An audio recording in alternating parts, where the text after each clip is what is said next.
नमस्कार, मैं हूं प्रशांत भारद्वाज और आप देख रहे हैं न्यूज रूम पोस्ट। इजराइल और फिलिस्तीन के बीच छिड़ी जंग लगातार बढ़ती जा रही है। भारी बमबारी दोनों तरफ से की जा रही है, जिसमें अभी तक 1000 से ज्यादा लोगों की मौत हो चुकी है, वहीं 4000 से ज्यादा लोग घायल हैं। इजरायली प्रधानमंत्री बेंजामिन नेतन्याहू ने हमास को सीधी वार्निंग दे डाली है और कहा है कि ये जंग हमने शुरू नहीं की थी, लेकिन इसे खत्म हम ही करेंगे। उन्होंने कहा कि हमास ने हम पर हमला करके ऐतिहासिक गलती कर दी और अब हम इसकी ऐसी कीमत उनसे वसूलेंगे जिसे हमास और इजराइल के बाकी दुश्मनों की भी कई पीढ़ियां दशकों तक याद रखेंगी। बिल्कुल फिल्मी स्टाइल में यह धमकी बेंजामिन नेतन्याहू ने दी है।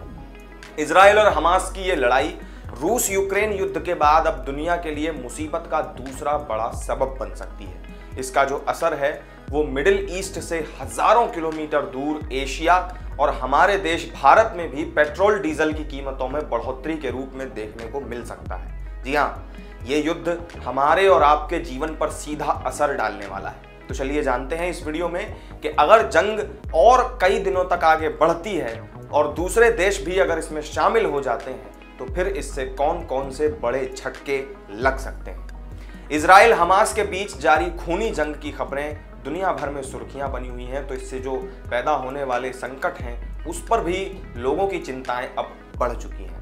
इस युद्ध से वैश्विक स्तर पर लगने वाले झटकों की अगर बात करें तो सबसे पहला असर कच्चे तेल की कीमतों में इजाफे के रूप में भी दिखाई देने लगा है। शनिवार को इस संघर्ष की शुरुआत के बाद से अभी तक क्रूड ऑयल की कीमतें 4% से भी ज्यादा बढ़ चुकी हैं, जिससे कच्चे तेल से समृद्ध क्षेत्र से संभावित आपूर्ति के झटके के बारे में भी चिंता बढ़ चुकी है। शुरुआती एशियाई कारोबार में ब्रेंट क्रूड 4.7% से उछल करके $86.65 पर और वेस्ट टेक्सास इंटरमीडिएट 4.5% बढ़कर $88.39 पर पहुंच गया। अगर यह संघर्ष ईरान तक फैलता है तो फिर तेल की कीमतों पर भी इसका असर दिखेगा। हालांकि इसकी संभावना बहुत ज्यादा नहीं है, लेकिन अगर इजराइल किसी भी ईरानी इंफ्रास्ट्रक्चर पर हमला करके उसका जवाब देता है तो फिर कच्चे तेल की कीमतों में तत्काल प्रभाव से बड़ा इजाफा आपको देखने को मिल जाएगा। और अगर ऐसा होता है तो फिर हमारे देश में भी पेट्रोल डीजल की कीमतों पर इसका असर आपको दिखाई दे जाएगा, क्योंकि भारत अपनी जरूरत का ज्यादातर कच्चा तेल खाड़ी देशों से आयात करता है। इसमें सऊदी अरब और ईरान जो हैं वहां से हम सबसे ज्यादा तेल खरीदते हैं। दूसरी बात, इजराइल और भारत के रिश्ते आपस में काफी मजबूत हैं, ये बात आप भी जानते हैं, और इसके साथ ही दोनों बड़े व्यापारिक साझेदार भी हैं। इजराइल के लिए भारत एशिया में तीसरा सबसे बड़ा ट्रेड पार्टनर है। इजराइल में कई भारतीय कंपनियों का पैसा इन्वेस्ट है, वहीं इजरायली कंपनियों ने भी हमारे देश में बहुत बड़ा इन्वेस्टमेंट किया हुआ है। दोनों देशों के बीच एक्सपोर्ट इंपोर्ट पर अगर आप नजर डालेंगे तो वित्त वर्ष 2022 से 23 में भारत ने इजराइल से 1400 से भी ज्यादा तरह के आइटम इंपोर्ट किए हैं, जिसमें हीरा मोती, फर्टिलाइजर्स, इलेक्ट्रॉनिक्स का आइटम्स और क्रूड ऑयल जैसी चीजें शामिल हैं। जबकि भारत से इजराइल को जो चीजें एक्सपोर्ट की गई उन सामानों की लिस्ट काफी लंबी है, जिसमें हीरे, ज्वेलरी, कंज्यूमर इलेक्ट्रॉनिक्स, इंजीनियरिंग के सामान, ये सभी चीजें शामिल हैं। दोनों देशों के बीच वित्त वर्ष में कुल $10 अरब के करीब कारोबार हुआ है, जिसमें एक्सपोर्ट $8.45 अरब और इंपोर्ट $2.3 अरब का किया गया।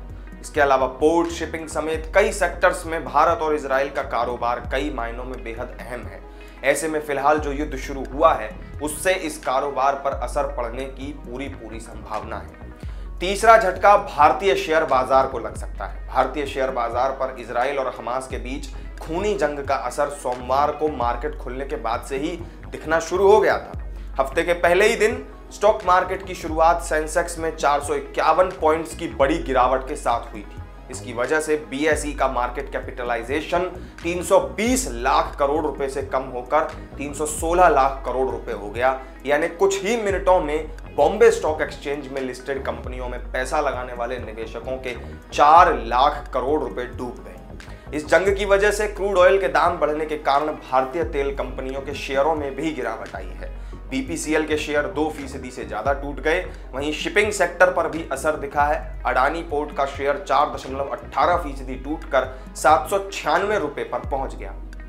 खास बात यह है कि बीते हफ्ते के आखिरी कारोबारी दिन यानी शुक्रवार को बढ़त के साथ बंद हुआ था और मजबूत सेंटिमेंट के बावजूद शेयर मार्केट पर इस युद्ध का तत्काल असर दिखाई दे रहा है। इन 3 बड़े झटकों के अलावा भी चौथे झटके के तौर पर अगर देखें तो इजराइल हमास युद्ध का जो असर है वो भारत समेत दुनिया भर में पड़ता हुआ दिखाई दे सकता है। इसके बढ़ने से न केवल भारत बल्कि अन्य देशों का एक्सपोर्ट इंपोर्ट प्रभावित हो जाएगा, कच्चे तेल की सप्लाई भी बाधित हो सकती है। यानी कि कुल मिलाकर यह कहना गलत नहीं होगा कि अगर ये जंग लंबी खिंची तो फिर ग्लोबल इकोनॉमी पर इसका बहुत बुरा असर पड़ सकता है और सप्लाई चेन प्रभावित होने से कई जरूरी सामानों पर संकट गहरा सकता है, जिससे कि महंगाई बहुत ज्यादा बढ़ सकती है।